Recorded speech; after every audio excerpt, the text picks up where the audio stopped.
Hi friends, welcome back to study classes. तो एक बार फिर से आपका स्वागत है हमारी इंटरव्यू टॉपर सीरीज में। और इस सीरीज में आज हमारे साथ आशीष जी जुड़े हुए हैं, जिन्होंने यूजीसी नेट दिसंबर 2025 एग्जामिनेशन में मैनेजमेंट सब्जेक्ट के अंदर जेआरएफ जो है उसे अचीव किया है। तो बहुत बहुत बधाई आशीष जी आपको। Thank you sir. बहुत बहुत स्वागत है आपका आज हमारे इस प्लेटफॉर्म पे। तो अभी आपकी इस जर्नी के बारे में जानना चाहेंगे। मैं बता दूं, आशीष जी कॉमर्स के अंदर भी जेआरएफ निकाल चुके हैं और मैनेजमेंट के अंदर भी अभी इन्होंने निकाल लिया है। तो बहुत सारी चीजें हम इनसे अब जानना चाहेंगे, क्योंकि डबल जेआरएफ हो चुके हैं। तो आशीष जी बताइए, कैसी आपकी जर्नी शुरू हुई और कैसे ये आपने कंप्लीट किया। सर अप्रैल 2024 में अपना प्रिपरेशन हम शुरू किए थे। लेकिन कोर्स आपसे नहीं दूसरा जगह से लिए थे। वहां से क्लास कर रहे थे तो हमको कुछ समझ नहीं आ रहा था क्या पढ़ा रहा है क्या नहीं। बहुत प्रेशर हो गया था सर। क्लास चल रहा है और मेरा दिमाग बढ़िया से काम नहीं कर रहा था। फिर एक दिन यूट्यूब में आपका सेशन देखें तो पसंद आ गया तो आपका क्लास हम ज्वाइन कर लिए। तो 2 महीना ऐसे ही बीत गया। आपका जून 2024 में हम आपका क्लास ज्वाइन किए और दिसंबर 2024 में मेरा नेट हो गया कॉमर्स में। लेकिन पेपर वन के कारण जीआरएफ नहीं हो पाया। तो फिर जून जून 2025 में भरपूर प्रैक्टिस करके जीआरएफ हो गया कॉमर्स में। और दिसंबर 2025 में मैनेजमेंट में भी जीआरएफ हो गया सर। Okay okay. तो आप जो पढ़ाई लेकिन कर रहे थे। मतलब जी जी जी। उसमें सर मतलब पहले कोर्स को पूरा कंप्लीट किए, लेकिन जो प्रैक्टिस है बहुत ज्यादा किए तब जीआरएफ हुआ सर। प्रैक्टिस बहुत आपका जितना वीडियो यूट्यूब में सब बहुत बार देखे सर। 2x का स्पीड में मतलब बहुत बार रिपीटेडली देखते गए उसको तो हो गया। जी जी, तो प्रैक्टिस तो आई एम श्योर बहुत सारी आपने करी है, बट वो प्रैक्टिस तक पहुंचने के लिए ना कई लोग पहले डर जाते हैं। उनको लगता है कि यार जब तक हमारा 100% प्रिपरेशन नहीं होगा तो प्रैक्टिस कैसे करें। तो आपके भी मन में कोई ऐसे सवाल आते थे कि आप बिंदास होके प्रैक्टिस करते थे।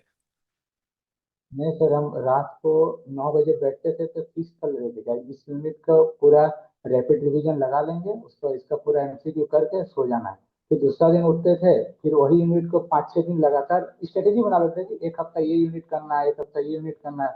उसको फुलफिल करते गए, मतलब पहले यूनिट का रिवीजन किए उसके बाद एमसीक्यू करते गए तो क्रैक हो गया सर। मतलब जी प्रैक्टिस बहुत चाहिए सर। जी जी। और इस प्रैक्टिस की जैसे आप बात कर रहे हैं, तो प्रैक्टिस में एक तो आप एमसीक्यूज जैसे लगा रहे थे और एक प्रीवियस ईयर क्वेश्चंस का भी एक रोल निकल कर आता है। तो प्रीवियस ईयर क्वेश्चंस पे हाँ क्या सर आपने एफर्ट लगाया। हाँ तो प्रीवियस ईयर आपका जो वीडियो डालते हैं ना सर, आप एवर स्टडी चैनल में सारा सेशन वाइज सब डालते हैं। जो भी एग्जाम होगा सारा वीडियो डाल देते हैं यूनिट वाइज। तो वही यूनिट वाइज जितना पीआईक्यू था सब वहीं से किए और मॉक का प्रैक्टिस करते थे। जी जी। तो आशीष जी, अब ये भी आपसे जानना चाहेंगे कि आप जैसे रिवीजन कर रहे थे, मॉक्स लगा रहे थे, बट कहीं ना कहीं कुछ ऐसे यूनिट्स होते हैं जिनसे हम दूर भागते हैं। लगता है कि यार इससे तो डर लगता है, किसी को थ्योरी से लगता है, किसी को प्रैक्टिकल से लगता है। तो ऐसे आपके भी कोई यूनिट्स थे क्या। तो अकाउंट्स में जैसे इंड एस याद करना था, इस समय हमको दिक्कत होता था। उसका चार्ट बना के याद किए। मतलब जो जो याद करना था सर उस समय थोड़ा फंसते थे। न्यूमेरिकल पार्ट मेरा बढ़िया है सर, लेकिन जो थ्योरी में याद करना था वो पकड़ नहीं पाते थे। तो उसका चार्ट बना के दीवार में चिपकाते थे और उसको बार बार देख देख के याद हो गया सर। जी जी। तो अभी तो दीवार आपकी बिल्कुल साफ हो चुकी है, तो उम्मीद करता हूँ कि सारे चार्ट्स आपने निकाल दिए और ये सारी चीजें आपके एग्जामिनेशन में। जी। तो जो जो भी इंपॉर्टेंट फैक्ट्स वगैरह रहते थे, तो उनके लिए आपका स्ट्रेटेजी कुछ इस तरीके से रहता था कि आप उनको नोट डाउन कर लेते थे और बार बार रिवाइज करते रहते थे। हाँ सर, बार बार रिवाइज करते थे। जैसे बैंकिंग का भी जो कमेटी है उसमें फंसते थे, इन एस में फंसते थे। इस सब का नोट्स बना के बार बार रिवाइज करते गए तो क्लियर हो गया। जी। तो बहुत सारी फैक्चुअल चीजें हमारे सिलेबस में डाली हुई हैं। कुछ हमें सेक्शंस भी कई बार याद करने पड़ जाते हैं, अकाउंटिंग स्टैंडर्ड्स याद करने हैं। कई बार वो कौन से ऑथर अच्छा ने कौन सी थ्योरी पीडीएफ दी। जो इनकम टैक्स में जो पीडीएस का सेक्शन है, ये सबको भी नोट करके रखे थे, उसमें भी फंस रहे थे। जी जी जी जी। तो वही बस और न्यूमेरिकल सर आपका ये रैपिड रिवीजन वीडियो डालते थे ना आप, अकाउंट्स का भी न्यूमेरिकल के एक दो वीडियो डाला हुआ है। प्रैक्टिस कर करके न्यूमेरिकल बढ़िया हो गया था सर। जी। तो बिल्कुल न्यूमेरिकल्स में तो बिल्कुल प्रैक्टिस ही है जी। जितनी ज्यादा प्रैक्टिस होगी उतना ज्यादा हाँ ये चीज बढ़िया होगी। और आशीष जी, अब ये भी जानना चाहेंगे कि जैसे आपने कॉमर्स में जेआरएफ निकाला, फिर मैनेजमेंट में भी जेआरएफ निकाला, तो जो भी एस्पिरेंट्स अब कॉमर्स के बाद मैनेजमेंट को टारगेट कर रहे हैं, परहैप्स अपना रिज्यूमे स्ट्रांग करने के लिए, फ्यूचर में और अपॉर्चुनिटीज खोलने के लिए, तो मैनेजमेंट में अगर आप अपना जेआरएफ अकम्प्लिश करना चाहते हैं कॉमर्स के बाद, तो उनके लिए क्या स्ट्रेटेजी होना चाहिए। सिलेबस तो सिमिलर है। देखो, ऑपरेशनल रिसर्च हो गया, स्ट्रेटेजिक मैनेजमेंट हो गया, ये सब, और एगो इंटरप्रीनियरशिप यूनिट हो गया। ये तीन गो यूनिट में फोकस कर देंगे तो मेरा हो जाएगा। बाकी सब कॉमर्स के सिमिलर है सर। ये जी तीन यूनिट में बढ़िया से फोकस किए, बाकी कॉमर्स का क्लियर था उधर पीछे। जी। तो पेपर वन तो कॉमन ही है, और मैनेजमेंट के अंदर पेपर टू में हाँ 3 यूनिट्स पेपर। एक्स्ट्रा हैं। तो अगर आप उन पे फोकस करें तो आप हाँ। निकाल सकते हैं। बट आपको कहीं ना कहीं ये भी फील हुआ कि कॉमर्स के मुकाबले मैनेजमेंट के क्वेश्चन ज्यादा टेढ़े से रहते हैं? इस बार थोड़ा डिफिकल्टी लगा सर, क्या कि हम प्रीवियस जो वीडियो देखे थे टॉपर सीरीज का, बोले थे मैनेजमेंट का क्वेश्चन इजी आया है, लेकिन इस बार थोड़ा हमको लगा तो मतलब थोड़ा क्वेश्चन टफ है।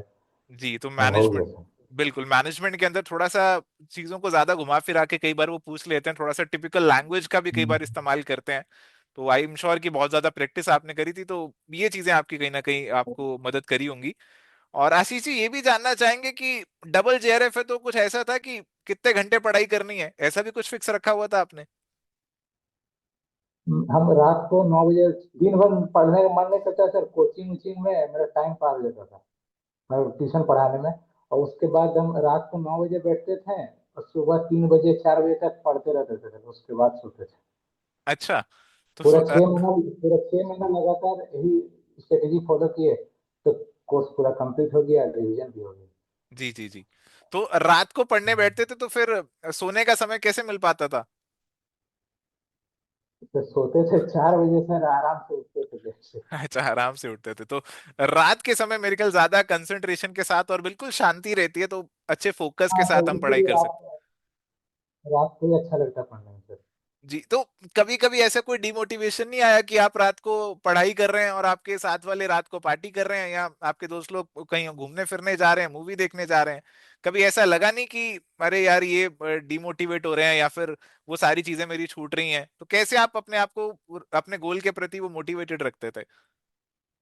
नहीं सर, असिस्टेंट प्रोफेसर बनना ही है सर, ये लक्ष्य है, चाहे कुछ भी हो जाए करके ही छोड़ेंगे सर। जी इसीलिए मोटिवेटेड जगह हो जाता है, अंदर से पूरा मोटिवेशन है तो करेंगे, उसके बाद ही छोड़ेंगे। अभी जेआरएफ को असिस्टेंट प्रोफेसर का सीट लेना ही है सर। जी। तो बिल्कुल हम भी चाहते हैं कि जैसे आपने अपना ये वाला गोल अकम्प्लिश कर लिया, वैसे आगे भी बहुत सारे जो गोल्स हैं आपने रखे हुए हैं, तो उनको भी आप अकम्प्लिश करते रहें। और सेशन को कंक्लूड करने से पहले बस आपसे फाइनल वर्ड्स ऑफ विजडम लेना चाहेंगे कि फ्यूचर में जो जेआरएफ एस्पायर कर रहे हैं, जो चाहते हैं कि आपकी तरह वो भी जेआरएफ अचीव कर लें, उनके लिए क्या टिप्स आप देना चाहेंगे? तो हम बोलेंगे भरपूर प्रैक्टिस कीजिए, एवर स्टडी का जितना भी वीडियो है सबको बार बार लगाते रहिए। प्रीवियस ईयर से की है सक्सेस का सर, जिसका प्रीवियस ईयर और मॉक पूरा लगाते रहेगा तो एग्जाम आराम से क्रैक कर लेगा। बिल्कुल। तो बहुत बहुत सारी प्रैक्टिस करनी है, प्रीवियस ईयर क्वेश्चंस लगाने हैं, और आपको कंसिस्टेंसी होनी चाहिए, गोल क्लियर होना चाहिए। हाँ। इनका गोल, इनका लक्ष्य एकदम क्लियर है, और अगर ये चीज हो तो कोई चीज आपको डिस्ट्रैक्ट नहीं करेगी, आप मोटिवेटेड रहेंगे, अंदर से वो पुश आता रहेगा। तो आशीष जी हमारे सामने एक लिविंग एग्जाम्पल है कि कुछ भी चीजें इम्पॉसिबल नहीं है। आप एक नहीं, दो दो जेआरएफ भी लाकर लेकर आ सकते हैं। बहुत अच्छा लगा आशीष जी आपके साथ आज बात करके।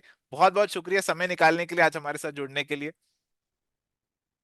आपका क्लास से मेरा बहुत मोटिवेटेड जगह था सारा मेरा, 2 2 बार जेआरएफ हो गया सर। जी।